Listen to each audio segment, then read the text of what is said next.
BFM Business. BFM Bourse, le club.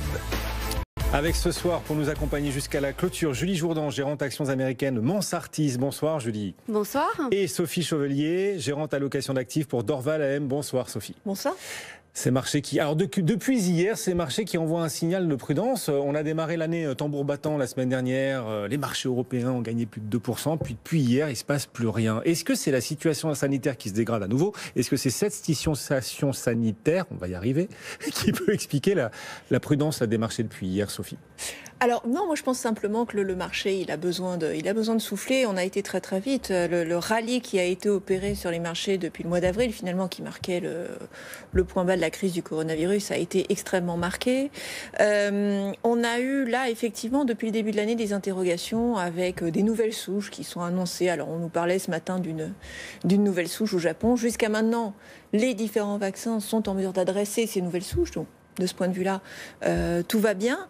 Mais un élément peut-être qui n'a pas été mentionné et qui, à mon sens, joue sur la dynamique des marchés, c'est quand même la remontée des taux, puisqu'on a eu une remontée des taux nominaux et puis aussi des taux réels.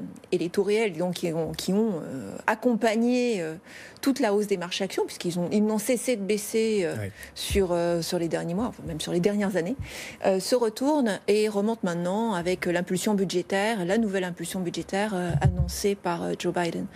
Donc effectivement, des marchés qui ont bien monté, des taux qui commencent à remonter, et donc un marché qui souffle un petit peu. On est sur le 10 ans américain à 1,18 désormais, on se rapproche des 1,2%. Ça devient une menace pour vous, c'est l'une des menaces de l'année 2021, peut-être l'une des principales menaces, la remontée des taux obligataires.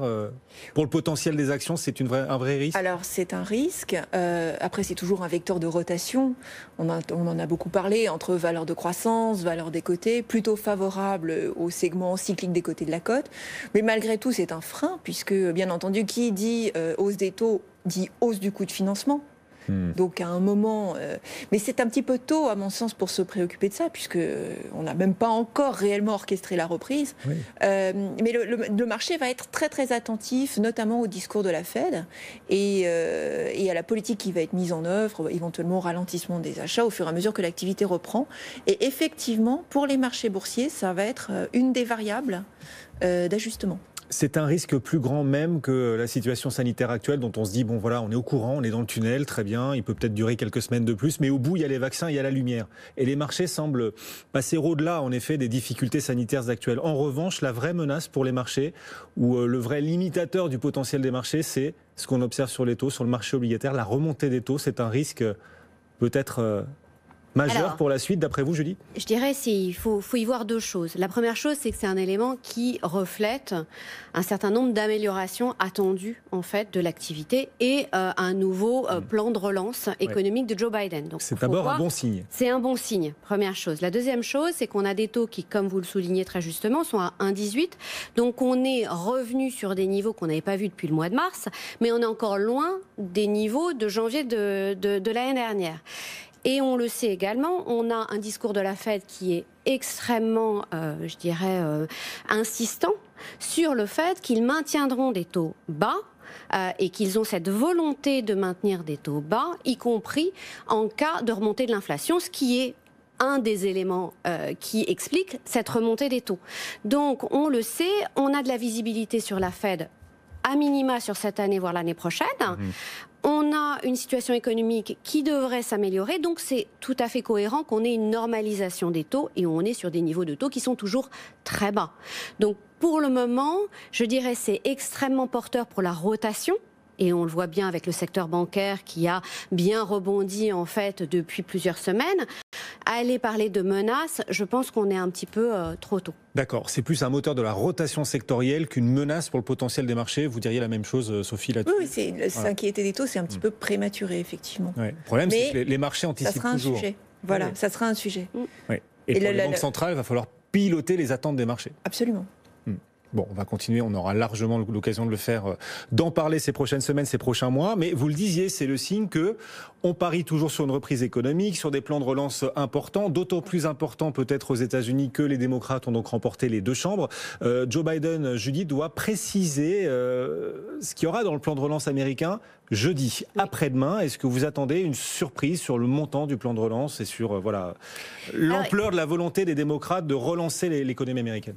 C'est assez intéressant parce qu'effectivement, on va dire, s'il y a quelques semaines, il avait des ambitions qui dépassaient le $1 trillion, et on voit bien qu'il a modéré, en fait, ses ambitions en évoquant le fait que les taux bas était un facteur de soutien économique assez fort.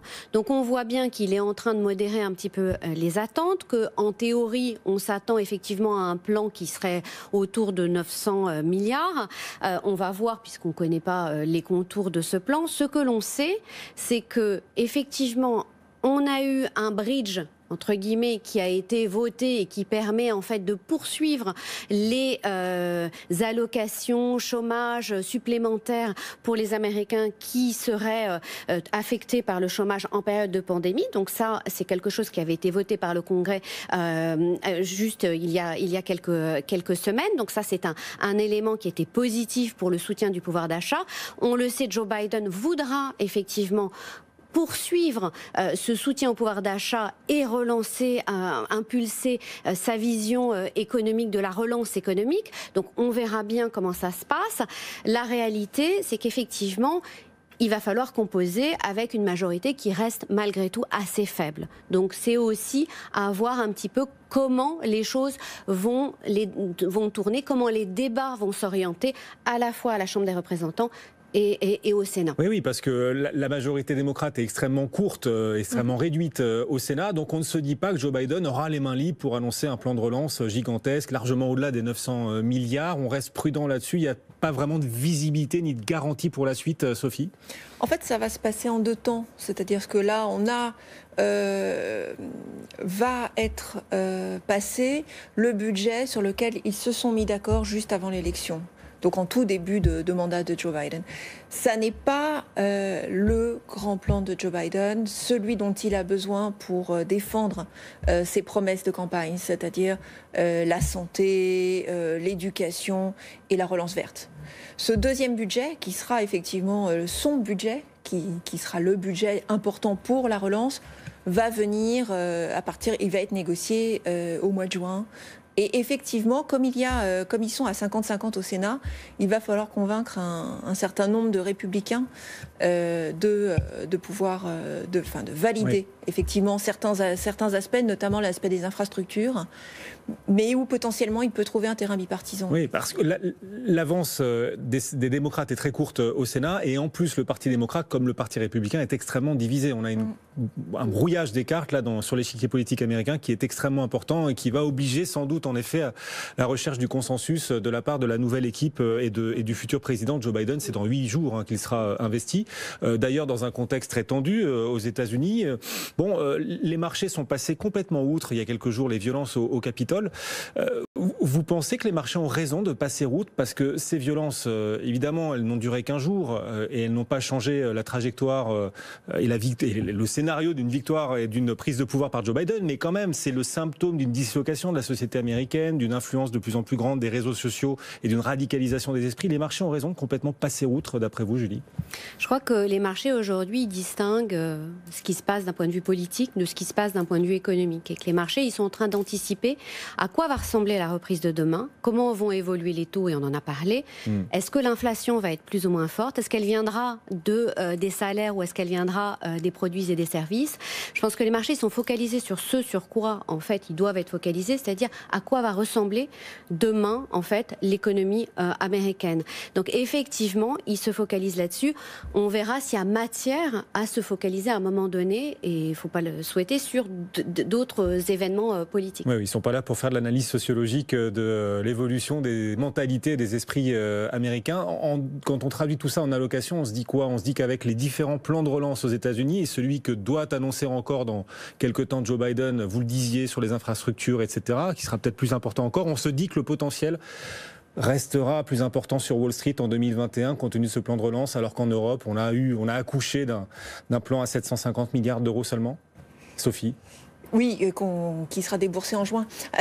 Oui, il va falloir attendre. Alors, si on met des chiffres un petit peu sur ces impressions, l'impulsion budgétaire en Europe, elle est de l'ordre de 5%. Et effectivement, pré-Biden, l'impulsion budgétaire aux États-Unis est de l'ordre de 8%. On parle vraiment d'impulsion, hein. Donc rapportée à la croissance potentielle. Les déficits budgétaires qui ont été engagés sont beaucoup plus forts, mais une partie s'explique par la récession. Donc voilà. Effectivement, l'impulsion est toujours plus forte aux États-Unis. C'est la course pour la croissance, ce qui s'appelle le Run for Growth.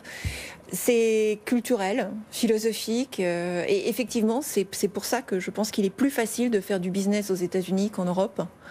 Pour une entreprise, et l'écart de valorisation entre Wall Street et les marchés européens le matérialise toujours. Et pour vous, chez Dorval-AM, en 2021, l'Europe passera derrière Wall Street? Parce qu'on entendait il y a quelques semaines, on entendait beaucoup, l'Europe va profiter du nouveau contexte, de la reprise mondiale, parce que les cycliques qui sont si des côtés, les cycliques vont en profiter, et nos marchés européens sont très cycliques. Donc ça portera nos marchés européens. C'est un discours qu'on entend un peu moins depuis quelques jours. Alors bon, parce que aussi la rotation se calme un peu avec des marchés qui se calment un petit peu. Non, ce contexte-là est toujours valable. Effectivement, dans cette phase de réaccélération de la croissance, les marchés européens, mais aussi les marchés émergents, hein, pas que les marchés européens, mais les marchés qui sont entre guillemets plus connotés, plus pondérés en valeur cyclique, ont le potentiel d'avoir un meilleur parcours, effectivement. Après, du point de vue économique pur, c'est-à-dire le chiffre qui sortira de croissance du PIB, le rebond sera probablement plus fort aux États-Unis. Mais je dirais qu'entre guillemets, c'est toujours le cas. C'est pas quelque chose de très très différent.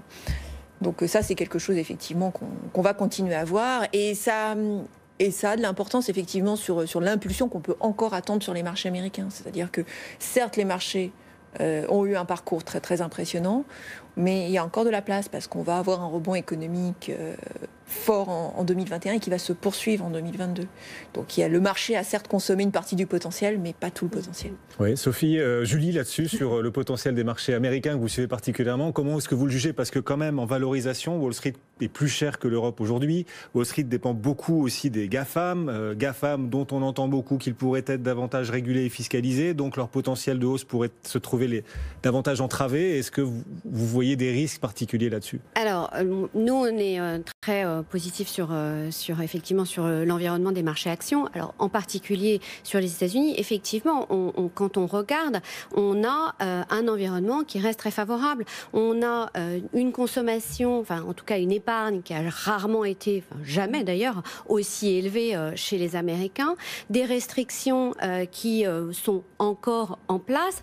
Donc, on peut s'attendre, en fait, sur cette année, à plusieurs choses. On peut s'attendre à non seulement un rebond de la consommation, et je ne vous apprends rien en vous disant que la consommation, c'est les 2/3 du PIB américain. Donc, on peut avoir là-dessus une accélération extrêmement notable et extrêmement profitable à un certain nombre d'entreprises américaines.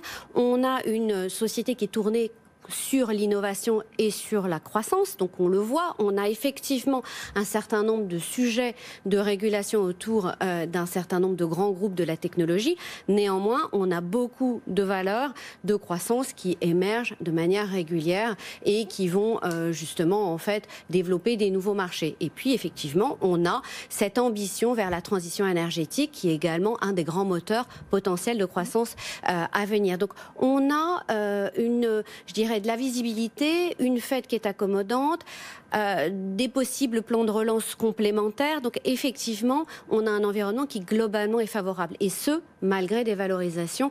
Encore une fois, les valorisations sont élevées, ont toujours été plus élevées. C'est structurel par rapport au marché européen. Mais si les taux montent, ces valorisations qu'on dit stratosphériques vont finir par devoir atterrir. Si les taux montent, on retrouvera la gravité quelque part. Voilà. Et là, les effets de pesanteur vont revenir. Est-ce que vous ne craignez pas justement que les marchés les plus chèrement valorisés soient ceux qui souffrent le plus d'une hausse de taux, et donc Wall Street? On verra, mais la réalité, c'est qu'il y a effectivement il y a deux choses dont vous parlez. Il y a des éléments qui sont conjoncturels, cette reprise économique qui va se concrétiser en 2021 et en 2022 et qui pourrait porter un certain nombre de secteurs qui ont été largement affectés et dont la valorisation aujourd'hui ne reflète pas le potentiel.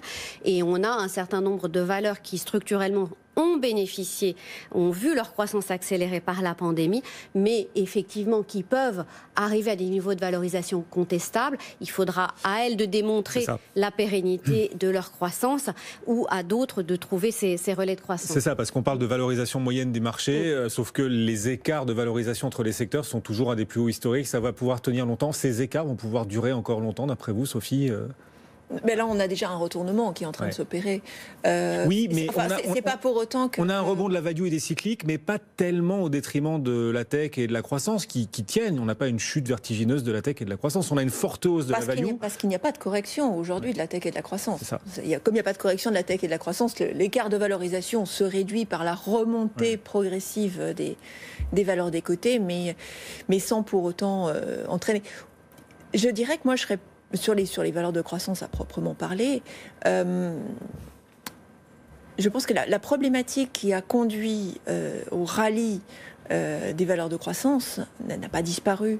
C'est-à-dire que la stagnation séculaire, c'est la tendance de fond qui est que, mine de rien, la croissance est moins soutenue qu'elle était par le passé pour des raisons démographiques. Voilà.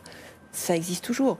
Là, le potentiel de croissance demain, malgré les plans de relance, restera faible. Voilà. Si on se projette sur des questions de potentiel, donc à 2-3 ans, et qu'on sort de cette phase de rattrapage, on va revenir un petit peu sur les mêmes idées. Et donc, du coup, et c'est ce qu'on a déjà vu sur d'autres marchés. On peut avoir des phases de consolidation des valeurs de croissance, mais il y a effectivement des acheteurs structurels de ces valeurs-là qui tirent leur épingle du jeu dans un environnement de croissance potentielle moins élevé. Et sans compter que dans les valeurs aujourd'hui qu'on est en train de rattraper, enfin, je vous donnerai notamment l'exemple de l'énergie, ce sont des valeurs qui soulèvent beaucoup de questions du point de vue de la transition énergétique, qui vont devoir dépenser énormément d'argent pour s'adapter. Donc certes, elles avaient trop baissé, elles sont aujourd'hui ramenées à un niveau qui est plus en phase. On ne va pas arrêter d'utiliser du pétrole demain, on va arrêter à horizon long. Mais voilà, mais donc c'est une phase de rattrapage, mais qui pour autant ne conduit pas à une convergence. Si vous voulez, avant qu'on... Voilà. Le monde de demain ne sera pas forcément très différent du monde d'hier, à savoir pour un certain nombre de secteurs. En tout cas, voilà, on avait vu les valeurs pétrolières de l'énergie souffrir déjà avant la crise du coronavirus. Elles finiront de toute façon par, remonter, c'est déjà le cas, mais jusqu'à un certain niveau, parce qu'on sait que les énergies de demain ne sont pas les énergies liées au pétrole. Voilà, les banques demain, elles remontent, mais demain, les banques connaîtront sans doute un certain nombre de difficultés qui persisteront, même si les taux remontaient. Et ne serait-ce que le régulateur. Exactement, et donc voilà, ces valeurs des côtés qui remontent pourraient à un moment s'arrêter. Tout a un prix, mais pour autant, effectivement, voilà, on n'est pas sur un phénomène de convergence absolue. On va poursuivre ce club dans un instant, alors qu'on s'approche de la clôture. Dans un quart d'heure, la clôture, le CAC 40 gagne un peu de terrain, tranquillement. C'est très hésitant aujourd'hui, plus 0,07%, 5665 points. Sophie Chevelier et Julie Jourdan nous accompagnent. Le club jusqu'à la clôture dans un instant. On se retrouvera, on parlera notamment des publications d'entreprises qui vont démarrer cette semaine aux États-Unis. À tout de suite. BFM Business, BFM Bourse, le club. La suite à 12 minutes de la clôture, le CAC 40 ne fait pas grand-chose aujourd'hui. On est stable, 5664 points. Julie Jourdan est avec nous pour en parler, pour Mansartis, Sophie Chevelier également pour Dorval AM. Les publications vont démarrer donc en fin de semaine. Les banques américaines vont ouvrir le bal du 4e trimestre. Est-ce qu'on attend beaucoup de ces publications? Est-ce qu'elles pourraient impacter, ces publications, la tendance profonde de marché, d'après vous, Julie? Il y a plusieurs choses à observer dans ces publications. La première, c'est qu'effectivement, les 4e trimestres sont rarement, les surperformances potentielles des 4e trimestres sont rarement saluées, tout simplement parce que tous les yeux sont rivés sur les perspectives que pourraient donner les entreprises sur l'année qui suit. Donc ça, c'est la première chose qui est à noter. La deuxième chose, c'est que ça devait être un trimestre d'inflexion, ça ne l'est pas. finalement. C'est-à-dire qu'on pensait initialement qu'effectivement ce 4e trimestre serait véritablement un trimestre où on regagnerait de la visibilité et des profits qui s'amélioraient significativement. On anticipe des profits en baisse de 8-9%, donc c'est-à-dire à peu près sur des niveaux relativement similaires au trimestre précédent. Même si c'est meilleur que les trimestres d'avant, il n'empêche qu'on est loin de l'inflexion qu'on attendait. Donc ça, c'est la deuxième chose. La troisième chose qui est intéressante, c'est vraiment de regarder, enfin en tout cas, mon avis, le secteur bancaire. Parce que le secteur bancaire, il est à la croisée, en fait, entre l'activité économique de leurs clients, les consommateurs, et justement leur perception de cette remontée en fait récente des taux. Donc on devrait avoir cette semaine, que ce soit au travers des résultats de JP, de Bank of America et des autres, un certain nombre d'informations à la fois sur leurs anticipations de l'impact de la hausse récente des taux sur leur activité, de l'activité industrielle de leurs clients et d'où est comment est la qualité des crédits, à la fois chez les consommateurs, à la fois auprès des entreprises. Donc c'est assez important. Révélateur. Assez révélateur. Après, bien évidemment, on regardera avec attention comment sont saluées ou pas, en fait, les perspectives et les résultats, puisque, encore une fois, on ouvre une nouvelle année avec beaucoup de changements. Sophie, de votre côté, vous attendez beaucoup de ces publications. Alors, on parlait des États-Unis, les publications européennes aussi qui vont bientôt démarrer. Alors moi, je rejoins effectivement Julie sur la question du secteur bancaire, parce qu'une des inquiétudes assez fortes, en tout cas le scepticisme de la divergence entre le monde réel et le monde des marchés, repose souvent sur la question des faillites. C'est-à-dire que les gens qui s'inquiètent, en tout cas pour la croissance à venir, mettent en avant le fait que dès qu'on va commencer à lever un petit peu les aides, il va y avoir des successions de faillites, etc. Et ça va être intéressant de voir comment ça s'est intégré par les banques. Est-ce qu'elles sont correctement provisionnées? Est-ce que maintenant, au regard des interrogations qui subsistent, elles ont besoin de reprovisionner? C'est-à-dire elles continuent à construire des provisions pour faire face, effectivement, donc puisqu'elles ont un contact direct avec le client et donc avec l'emprunteur. Donc elles ont une visibilité un petit peu meilleure que nous sur cette question-là. Donc ça, c'est effectivement une des questions qui va nous intéresser dans la publication, qui est effectivement à la croisée entre la macro et le monde de l'entreprise. Donc qui va être une question intéressante. Après, pour le reste, c'est difficile parce que on sait qu'on n'est pas dans un environnement opératoire normal. On va quand même regarder sur les secteurs industriels, notamment, quelle va être la qualité de l'activité, sachant qu'il y a eu une réaccélération de la demande et une reprise de l'activité depuis maintenant plusieurs mois. Et que les sociétés vont être quand même en mesure de donner de la visibilité sur leur carnet de commandes, etc. Donc c'est ces éléments-là, effectivement, qui vont être suivis de plus près. Oui, secteur industriel notamment. Tout à l'heure, vous nous disiez, parce qu'on s'interrogeait sur le potentiel des marchés avec les incertitudes qui demeurent sanitaires et puis au bout du tunnel, les vaccins qu'on voit arriver. Une autre incertitude qui, elle, tend à monter en puissance, c'est celle du marché obligataire, les taux qui montent. Est-ce que c'est une menace pour les actions? Et vous nous disiez tout à l'heure, c'était hors antenne, que ce qui peut constituer une menace, en tout cas ce qui pourrait surprendre les investisseurs, ce sont des phénomènes éventuellement de bulles, d'exagération aujourd'hui sur les secteurs, des thématiques en particulier dont vous vous méfiez. Voilà, les valorisations de marché ne vous choquent pas. En revanche, dans ces marchés, il y a des poches d'exagération. Alors je pense que c'est quelque chose d'un petit peu nouveau quelque part. C'est-à-dire que ça a commencé avec le Green Deal européen et puis les engagements de campagne de Joe Biden sur la montée en puissance des renouvelables. Et les valeurs de croissance maintenant, on les trouve non plus dans la technologie, enfin on les trouve toujours dans la technologie, mais non plus dans la technologie, mais effectivement dans cette sphère qui va être nourrie par l'investissement étatique, ce qui est un peu une nouveauté. La sphère verte, la sphère de la transition environnementale. Exactement. Après des années de main invisible, on passerait à la main beaucoup plus visible des États. Donc il y a une espèce de changement de paradigme, alors qu'avant on se méfiait de tout ce qui dépendait du financement de l'État. Donc là on change un petit peu. Et on a vu une envolée lyrique, on va dire ça, une envolée lyrique d'un grand nombre de valeurs qui sont des valeurs qui proposent des solutions pour les énergies renouvelables. On peut donner des exemples. On parle Plug Power, par exemple, c'est un groupe américain spécialisé dans les piles à hydrogène. Le titre sur un an, Plug Power a gagné 800%. Oui, mais en même temps, ils viennent d'annoncer un contrat avec Renault. Donc tout cela commence à se matérialiser malgré tout, Sophie. Non, je suis d'accord, mais après, si il y a un vrai potentiel et peu d'acteurs. On comprend que ces valeurs-là progressent. Oui, non, bien entendu, mais elles progressent à une vitesse qui excède peut-être la rentabilité économique. C'est-à-dire qu'en fait, là, on est dans cette phase il y a une précipitation sur ce type de valeurs qui sont vraiment... Il y a une convergence. C'est-à-dire qu'il y a effectivement l'idée qu'on doit faire de l'investissement responsable, ce qu'on s'applique à faire. Et puis, il y a l'idée que effectivement, ces valeurs vont devenir, ce sont les nouvelles valeurs de croissance parce que c'est le monde de demain et qu'en plus, elles sont subventionnées par les États, donc il faut y aller. Et donc, il y a une convergence de flux extrêmement forte qui fait qu'il n'y a plus aucune discrimination. Il n'y a pas, d'abord parce qu'il n'y a pas vraiment, c'est très difficile aujourd'hui de faire une analyse pour savoir combien gagnera cette entreprise à 10 ans. C'est quelque chose d'extrêmement difficile, ça dépend de plein de paramètres et ça dépend notamment des progrès technologiques. Donc, voilà. Donc on arrive sur ces questions-là et il me paraît difficile aujourd'hui de suivre ces valeurs-là. C'est-à-dire que moi, je n'aurais pas l'impression de rendre service à mes clients en allant être là, X millième personne qui va aller se planter sur cette valeur qui vient de prendre 800%. Oui.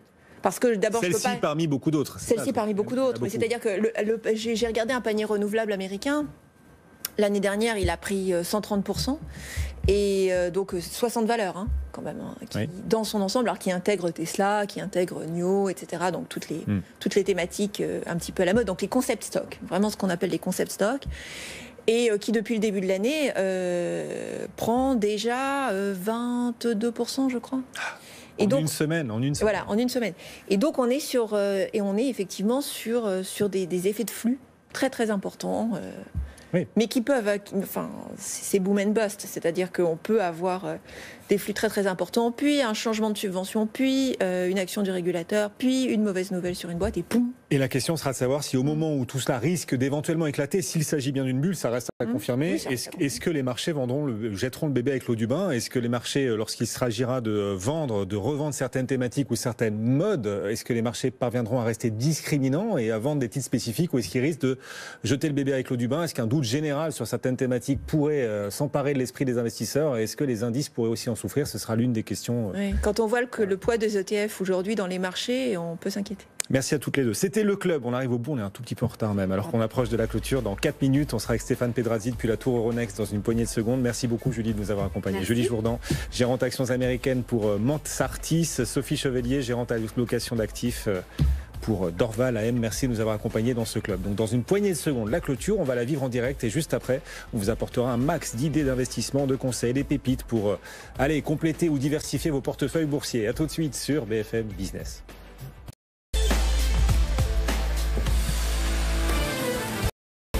BFM Business. Vos placements, nos conseils, BFM Bourse. Guillaume Sommerer. Dans 1 minute 30, la clôture des marchés, le CAC est toujours en petite baisse. Stéphane Pedrazzi est avec nous en duplex depuis la mezzanine Euronext à Paris La Défense. Stéphane, une séance bien tranquille en Europe aujourd'hui. Une séance pratiquement pour rien, Guillaume. Dans les derniers échanges, on recule de 0,15%. Regardez, juste derrière moi, sur l'indice CAC 40, avec des volumes qui sont restés relativement limités aujourd'hui. 2 milliards d'euros échangés avant le fixing. Ça devrait nous porter aux environs de 3 milliards après le fixing. C'est inférieur à ce qu'on a eu sur la séance d'hier. Beaucoup de prudence aujourd'hui, on va en parler. Prudence face notamment aux risques sanitaires et la menace d'un nouveau tour de vis avec peut-être à la clé un confinement en France. Et puis beaucoup d'attentisme puisqu'on va entrer dans la saison des résultats aux États-Unis, notamment les banques américaines qui vont publier des résultats en fin de semaine et quelques détails concernant le nouveau plan de relance de l'économie américaine qui sera présenté dans les prochains jours. Ce sera jeudi par Joe Biden. Quel timing! C'est la clôture. En direct, 17h35, Stéphane, le CAC 40 aura donc terminé cette séance en repli de 0,2% dans ce contexte que vous avez parfaitement décrit, 5651 points du côté des valeurs. Est-ce que certaines se sont particulièrement distinguées ce soir ? Alors évidemment, tout ce qui est lié à la consommation, notamment le titre L'Oréal qui illustre bien cette tendance du jour. L'Oréal perd dans les derniers échanges 1,5%. Tout cela est lié bien sûr à la consommation, puisqu'en cas de tour de vis, avec peut-être la fermeture de certains magasins ou une avancée du couvre-feu, de l'heure du couvre-feu, eh bien cela devrait avoir un impact sur les valeurs de la consommation. On a L'Oréal, mais on a aussi toutes les valeurs du luxe qui reculent ce soir, avec notamment Kering qui perd 1,3%. Ou encore LVMH qui abandonne 1,26% dans les tout derniers échanges. Inversement, à la hausse, les valeurs bancaires, elles ont rebondi aujourd'hui parce que les taux longs poursuivent leur remontée, notamment aux États-Unis.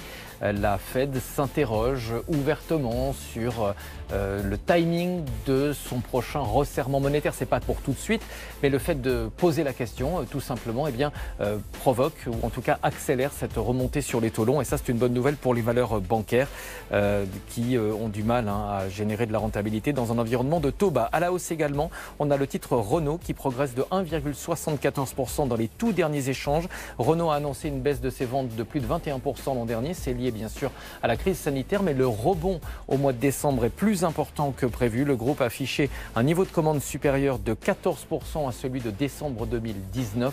Et ça, évidemment, c'est une nouvelle positive et c'est la raison pour laquelle le titre tire son épingle du jeu. Et puis, on en a parlé tout à l'heure, déjà, Guillaume, mais Eramet, le titre décroche littéralement. Le groupe minier est confronté à des grèves perlées, des grèves intermittentes en Nouvelle-Calédonie depuis plusieurs semaines. C'est la conséquence d'un conflit social local. Eramet est une victime collatérale, mais une victime tout de même. Et donc le titre est sévèrement sanctionné à la clôture. Vous restez avec nous, Stéphane. On va débriefer cette séance avec nos experts jusqu'à 18h et vous apporter un max de conseils pour tirer un maximum d'opportunités de cette clôture du jour. Le CAC 40 a terminé en baisse de 0,2%.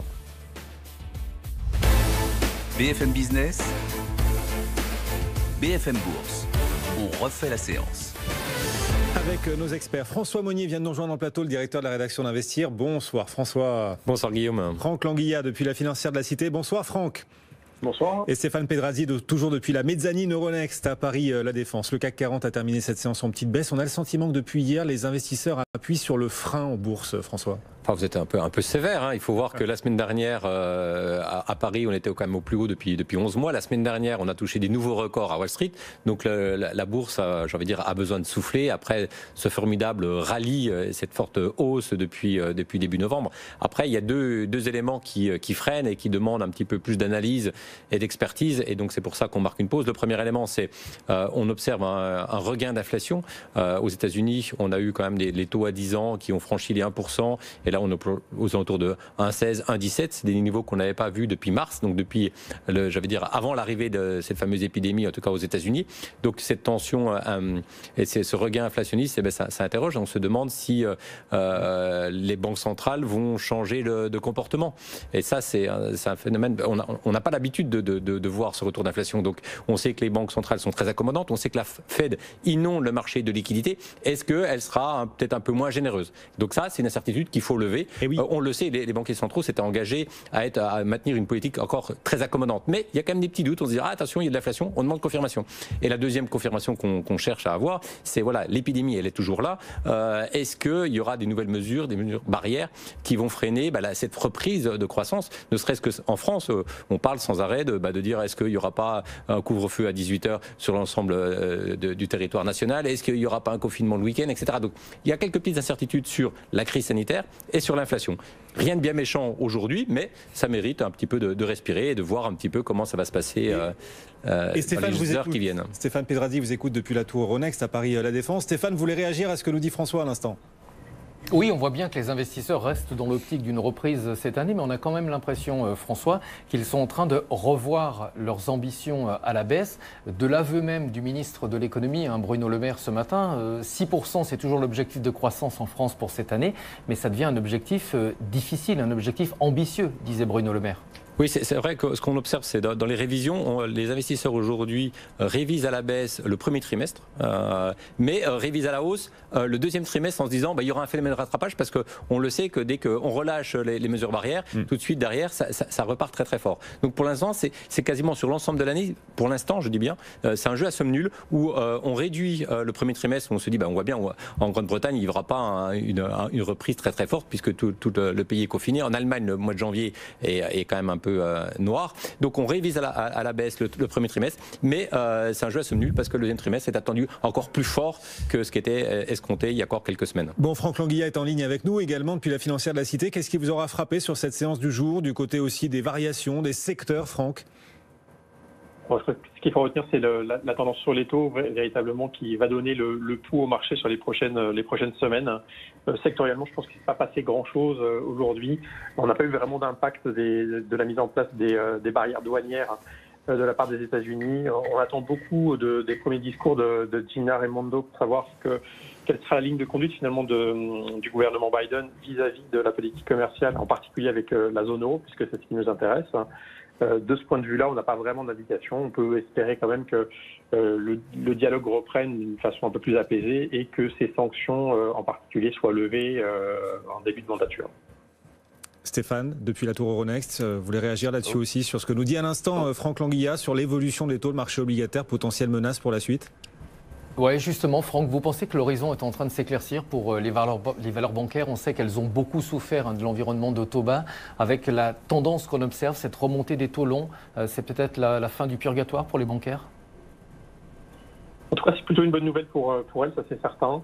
Ça va permettre véritablement de reconstituer les marges qui avaient disparu jusque-là sur les transformations d'intérêt. Donc ça, c'est positif. Ce qui l'est moins, c'est qu'il y a de plus en plus de concurrence de la part des néobanques et qui prennent des parts de marché de plus en plus rapidement partout dans le monde. Donc là véritablement, il y a un effet déflationniste sur les prix qui risque quand même de leur porter préjudice. Ensuite, sur les activités de marché, j'ai l'impression que les choses se passent plutôt bien et que globalement, 2020, ça a été plutôt une très bonne année pour la banque d'investissement. Et on a vu, alors vous parlez des néobanques qui viennent concurrencer le modèle bancaire traditionnel. C'est vrai, les banques qui progressent à mesure que les taux progressent aussi, c'est une bonne nouvelle pour elles. Mais en face, il y a des modèles concurrents qui émergent, qui se multiplient de partout. On voit Walmart qui se lance aussi dans les services financiers, qui annonce vouloir créer une fintech Walmart dans la distribution parce qu'un certain nombre de clients ont des problèmes en termes de bancarisation et ils se disent Walmart, c'est nous qui allons les bancariser, on va créer notre fintech. Quel avenir pour le secteur bancaire, François, quand on a de telles évolutions, de telles transformations sur ce secteur qui disait-on était un secteur traditionnel et qui est en train de devenir un secteur de la tech, lui aussi. Ce qu'on peut noter, c'est que ça suscite beaucoup de convoitises. Donc tout le monde a envie de devenir un peu banquier. Donc ça semble être un métier d'avenir. Blague mis à part, ce qu'on peut voir, c'est que les banques souffrent depuis la crise de Lehman Brothers et depuis 2008, elles essaient de s'adapter à un nouvel environnement. Et ça, il faut reconnaître qu'elles ont quand même une capacité d'adaptation. Et ces mauvaises nouvelles, comme vous dites, concurrence avec les fintech, c'est quelque chose qui est déjà dans les cours. Là, ce qu'on observe, c'est surtout cette pontification de la courbe des taux. Ça repart aux États-Unis avec des taux à 10 ans qui commencent à être vraiment nettement supérieurs aux taux court terme. Et on espère que cette pontification de la courbe des taux, on la retrouve aussi en Europe. C'est pas encore tout à fait le cas. Et on espère qu'il y ait une repontification. Et le jour où il y a une repontification, il y aura, je pense, un véritable rallye sur les bancaires. Bon, ces banques qui, en tout cas aujourd'hui, ont déjà profité de la hausse des taux. C'est le cas aussi depuis quelques jours, mais ça pourrait aller plus loin. Crédit Agricole gagne 1,3% ce soir en clôture. BNP Paribas plus 0,8%. Tiens, parmi les gagnants du jour, encore une fois, Sodexo. Depuis la fin de semaine dernière, Sodexo cartonne. Aujourd'hui, il y a un relèvement d'opinion de JP Morgan sur Sodexo et ce titre termine en progression. François, votre regard sur le potentiel de Sodexo? Oui, là, il y a un rebond, mais je ne pense pas que ça aille très loin. Alors, pourquoi il y a eu ce rallye sur Sodexo qui a commencé la semaine dernière? C'est parce qu'ils ont publié des résultats trimestriels et qui ont montré, bien sûr, un chiffre d'affaires du premier trimestre fortement dégradé, une baisse de 27% de l'activité, mais un potentiel d'amélioration en tout cas une marge beaucoup plus élevée sur l'ensemble du semestre, en disant, là, on sera plus entre 2 et 2,5%, mais aux alentours de 2,5%. Et cette rentabilité qui est due à une bonne gestion des coûts a été nettement saluée par les investisseurs. Mais attention, la crise sanitaire est toujours là. Et il y a une petite polémique qui est en train d'enfler, je ne sais pas si vous avez noté, mais sur les cantines scolaires, en disant c'est un lieu de contamination pour les enfants, notamment avec le variant. Et donc, les cantines pourraient fermer. Et donc les cantines pourraient fermer. Et ça, ce sera encore une mauvaise nouvelle, parce qu'on sait que dans les cantines pour les entreprises, il y a moins de monde. Mais d'ailleurs, il y a le télétravail. Et puis ceux qui reviennent de temps en temps travailler dans leurs locaux, vont pas forcément à la cantine. Donc il y a un changement de modèle. Et ce changement de modèle, plus la crise sanitaire va perdurer, plus les salariés, les collaborateurs voudront déjeuner autrement, qu'on leur amène éventuellement au bureau ou trouver une autre façon de consommer. Et là, on a un modèle qui va forcément changer. Je pense qu'on ne se nourrira pas de la même manière après un an de Covid ou peut-être 2. Il y en a qui disent que encore 2021 va bien être perturbé. Donc Sodexo va, je pense, souffrir. À court terme, parce que l'entreprise est très très bien gérée, la marge est préservée, mais après pour trouver de l'activité, c'est notre paire de manches. Vous êtes prudent sur Sodexo, même si les marchés continuent d'acheter le titre, plus 0,4%, 75,20 €. Dans un instant, juste après la pub, vous nous ferez découvrir vos pépites pour l'année 2021. Franck Languillat, puis la financière de la Cité, positif sur le titre Quadient. On a aujourd'hui parmi les hausses du jour aussi le titre Valneva Biotech qui a gagné 14%. On vous expliquera pourquoi. Vous êtes à l'achat sur Valneva. François, vous nous expliquerez dans un instant les raisons de votre optimisme. Le CAC 40, on vous le rappelle, a terminé cette séance en baisse de 0,2% ce soir, 5650 points. À tout de suite. BFM Business, BFM Bourse. On refait la séance.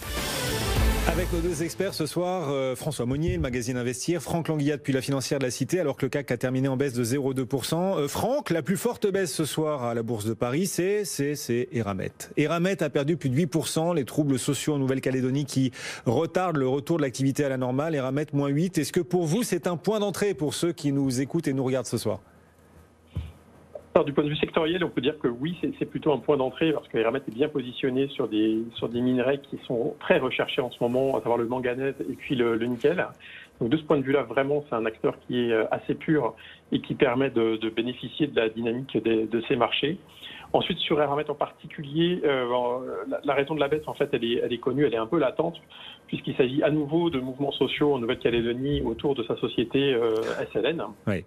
Donc celle qui pose problème, qui est vraiment la dernière écharpe dans le pied d'Eramet, puisque Eramet avait fait quand même un gros travail auparavant avec cette société filiale en aboutissant finalement à un accord de principe avec les parties prenantes qui étaient plutôt favorables. Et puis on voit que les mouvements sociaux ne se sont pas arrêtés et qui mettent un peu en péril l'activité sur la Nouvelle-Calédonie, ce qui est quand même un frein particulier à Eramet.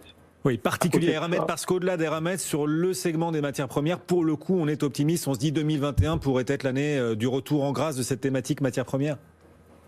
Voilà, alors c'est vrai que la vague bleue, la petite vague bleue qui s'est transformée en vague bleue un peu plus importante aux États-Unis, laisse quand même ouvre des perspectives assez favorables pour les matières premières et pour les vendeurs de matériaux, et Eramet en fait partie évidemment. François, en 2021, on pourrait avoir une hausse, un rebond des matières premières qui avaient souffert ces dernières années, tout en voyant les valeurs green, les valeurs de la transition énergétique continuer de progresser. On pourrait avoir les deux en hausse en même temps cette année ? Oui, on peut avoir toujours une poussée inflationniste sur les matières premières. D'ailleurs, parce que du fait de la croissance chinoise, c'est la croissance chinoise qui a permis aux matières premières de faire une très bonne année en 2020. Et on sait que la croissance chinoise va s'accélérer en 2021. Et puis, on a un potentiel plan de relance américain inflationniste qui pourrait aussi doper un petit peu les matières premières. Donc c'est une thématique encore à jouer. Après, quand on joue cette thématique-là, on ne joue pas forcément toutes les valeurs liées aux matières premières. Et quand on achète du Eramet, c'est plus un dossier politique que matières premières.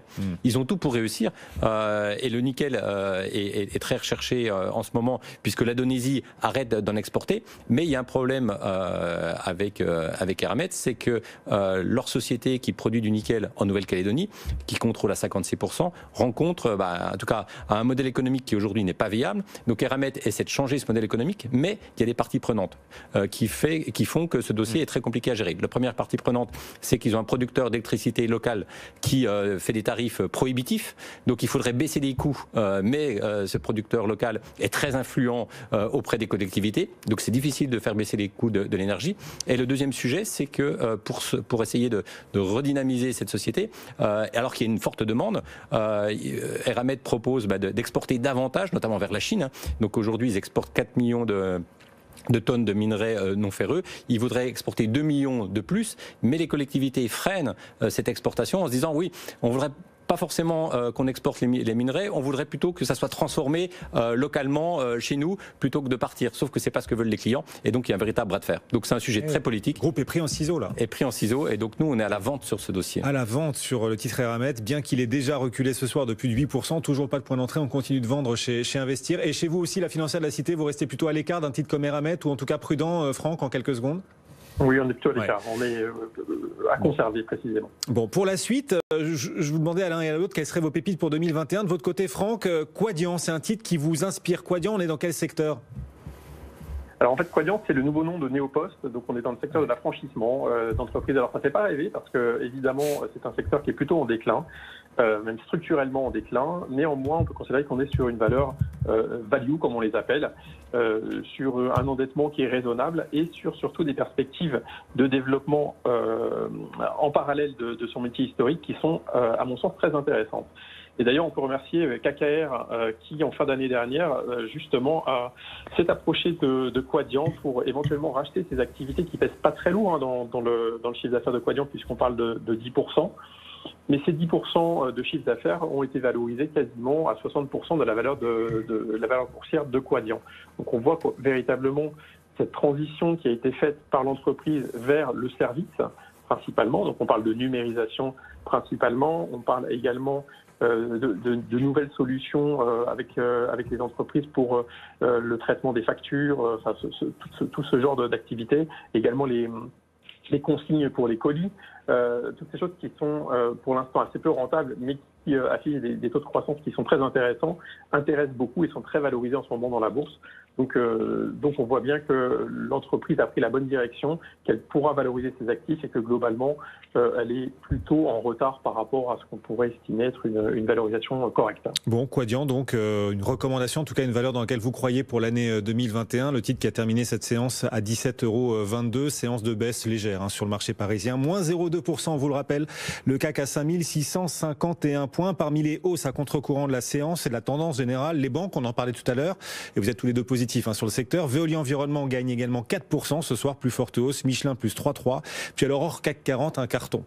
Une étoile filante peut-être, vous nous le direz François, c'est Valneva, biotech française. La Commission européenne dit avoir entamé des discussions exploratoires et avancé manifestement pour éventuellement acheter à Valneva 60 millions de doses de vaccins contre le coronavirus. Valneva ce soir plus 14% donc. Est-ce qu'on est à l'achat chez Investir sur un titre? Oui, on achetait avant cette annonce et on continue d'acheter après cette annonce, sachant que Valneva, c'est une toute petite structure qui est spécialisée dans les vaccins. Ils ont d'autres vaccins à l'étude. Et là, c'est bien sûr, c'est une bonne nouvelle. Ils avaient déjà lancé une bonne nouvelle l'année dernière en décembre, en signant avec le gouvernement du Royaume-Uni pour la fourniture de 60 millions de vaccins. C'est l'équivalent de 470 millions de chiffre d'affaires, plus des options de vaccins supplémentaires pour 2022, 40 millions de doses, plus d'autres vaccins. Au total, potentiellement, ils ont 1,4 milliard de chiffre d'affaires supplémentaires. Le vaccin français pourrait venir non pas de Sanofi d'abord, mais en premier de Valneva. En premier ou en même temps que Sanofi, c'est-à-dire au courant du second semestre 2021. Et simplement, quand vous êtes une petite structure et que vous avez cet afflux de vaccins, pour Sanofi, le vaccin en termes de modèle économique et de revenus, à la taille de Sanofi, ça ne fait pas grand-chose, mais à l'échelle de Valneva, ça change complètement la donne. Et là, d'avoir le potentiel, enfin des discussions avancées avec l'Union européenne, ça valide un petit peu le modèle économique. Quand on sait qu'aujourd'hui, pour l'instant, il y a deux seuls vaccins qui sont commercialisés, celui de Pfizer et celui de Moderna dans l'Union européenne. AstraZeneca, c'est en cours de discussion. On aura probablement le verdict le 29 janvier, donc ça ferait 3 vaccins. Et on a notre petit français là qui se positionne. Et bien sûr, ça fait rêver, sachant qu'ils travaillent sur d'autres vaccins, notamment le vaccin de Lyme contre les tiques. Et ils ont d'autres aussi vaccins dans le pipe. Donc voilà, c'est une belle petite société. Donc on attend la confirmation de ce vaccin. On aura probablement des nouvelles en avril, mais ça laisse rêveur et donc ça vaudrait beaucoup plus si bien sûr tout ça c'est validé. En effet. Donc on est dans la biotech, c'est bien sûr spéculatif. mais ça fait partie des plus belles biotech aujourd'hui. C'est de la diversification, diversification de portefeuille boursier. Valneva, biotech franco-autrichienne pour être 100% honnête. Voilà, on n'est pas seul dessus.